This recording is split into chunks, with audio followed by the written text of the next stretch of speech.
Hello, and today we're going to be looking at the strongest islands in One Piece. But before we do that, remember to like and subscribe. So in this video, I'm not going to include islands that were made strong by people who arrived at the island late in their life. They have to have been raised or lived for a very large part of their life on the island. So, for example, Hachinosu. Blackbeard's Yonko base will not be included because although it is very strong as the Blackbeard crew has their base there, Blackbeard did not live on the island since his childhood. Number 5, we have Dressrosa. So first of all, it has the Doflamingo family, and although they have been defeated by Luffy, potentially if Doflamingo escaped, he could set up his black market trading group there again. So they have connections to the Celestial Dragons, and Sir Don Quixote Moscard was still in Marija, and although he probably has less favor from the Celestial Dragons because he smashed St. Carlos with a club to save Shirahoshi, he still has the power of a celestial dragon and also the knowledge. So the world government probably wants to keep him in Marija because once he leaves Marija, he has all the secrets of the celestial dragons, which is the main reason why Doflamingo is in level 6. Number 4, Wano. So the samurai in Wano are incredibly powerful. So Odin's vassals, Namon, Raizo, Kiku, and they were powerful enough to stall Kaido for a while during the raid, even though they didn't manage to kill him or give him any significant damage. They did manage to cause him to bleed at least, which is no mean feat considering it was Kaido in his full dragon form. Also, in Wano, there are huge numbers of devil fruits, because Kinemon has a devil fruit, Kanjuro has a devil fruit, Toki had a devil fruit, and Raizo had a devil fruit. And all of those people had never even left Wano, so they must have all been found in Wano. Also, as they don't even know what devil fruits is, it's not like they were searching for them. Like, they just happened to eat them. Probably because they were fruits that were found in Odin's farm and then were eaten by the townspeople, and also by accident.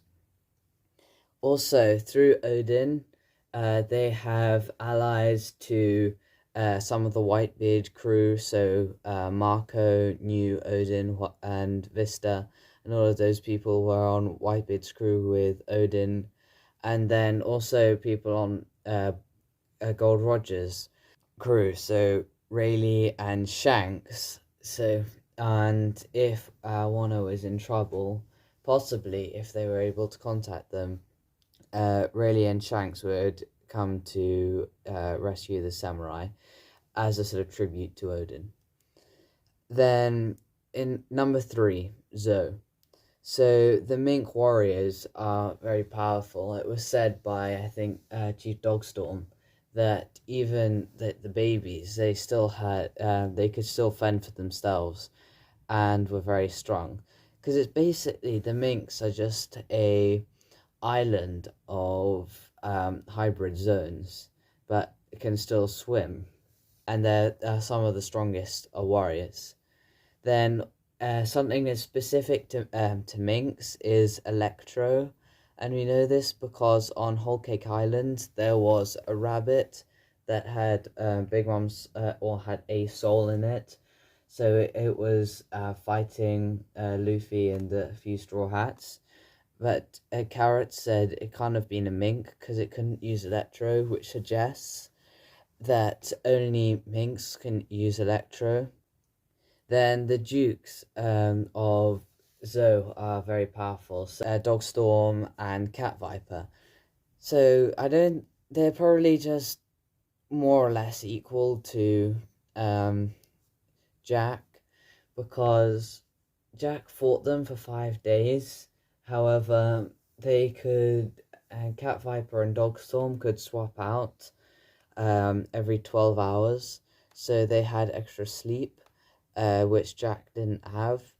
So I think they would be more or less equal to Jack if we had to put them on a sort of power scaling list.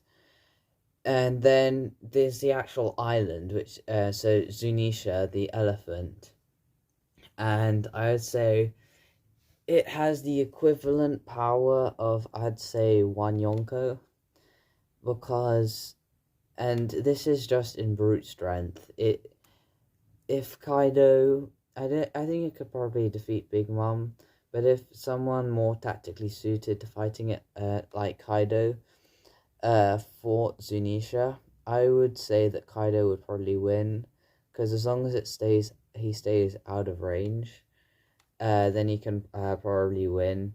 But in brute strength and defensive abilities, I would say that Zunisha is probably one of the most powerful beings in One Piece. Number 2, Totland. So, although I said so no islands that have just been populated by pirates, Totland is... I allowed Totland on the list because Big Mom was raised the majority of her life on Totland, because I think it was her 9th birthday, and she's now 60, so that's 3/4 of her life that she's lived in Totland. So it's the entirety of the Big Mom pirates are there, and if it was under attack, then all of them could stay there. And I think if the Marines launched an attack on it, it would be a stalemate or end in victory for the Big Mom pirates. And then on Totland, everything has souls in it, so the people who live there every 6 months have to donate a little bit of their soul. So there's the forest, which has all the souls in it. The mountains have souls. So even the island, it could survive if Big Mom left. I mean, if Big Mom was killed, probably all of the souls would vanish, because all of the effects of her devil fruit would be negated. But assuming Big Mom was alive, it is much more powerful than any other island, for the island itself. Number 1, Marie Joie. So this is the most powerful because it controls entrance to the New World. So to access the New World, you either have to travel through Fishman Island or Marie Joie. However, Fishman Island is directly below Marie Joie, and it's very easy to defend, so the naval base is just on the other side of the Grand Line, and that will be able to fight and destroy any ships coming up from Fishman Island. So that's an incredibly useful strategy, because it can remove 90% of all of the pirates who are going to access the New World, which reduces stress on the Marines further away. It also contains all the hidden treasures of Marie Joie, so the things that Doflamingo knows about. And this is so important to the world government that Doflamingo is locked on level 6 by himself. So there's possibly an ancient weapon there for all we know.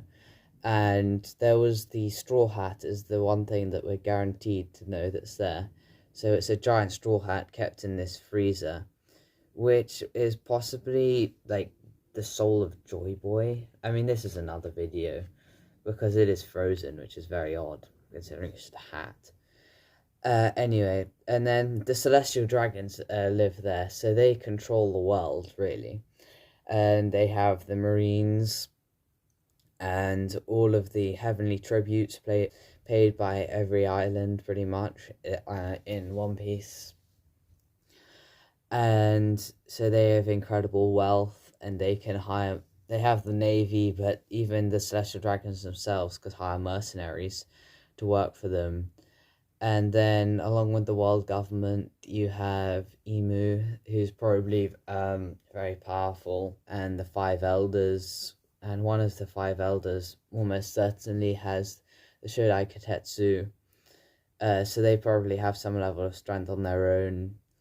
And then you have the total force of the Navy. So you have the admirals for small things, but I'm sure every celestial dragon has a golden buster call, a golden transponder sail to call a buster call, or to order possibly if Carlos was just nuts and the world government allowed it, they would probably could launch an entire naval battle. Every single navy man, including the admirals, going down to Fishman Island just to steal Shirahoshi.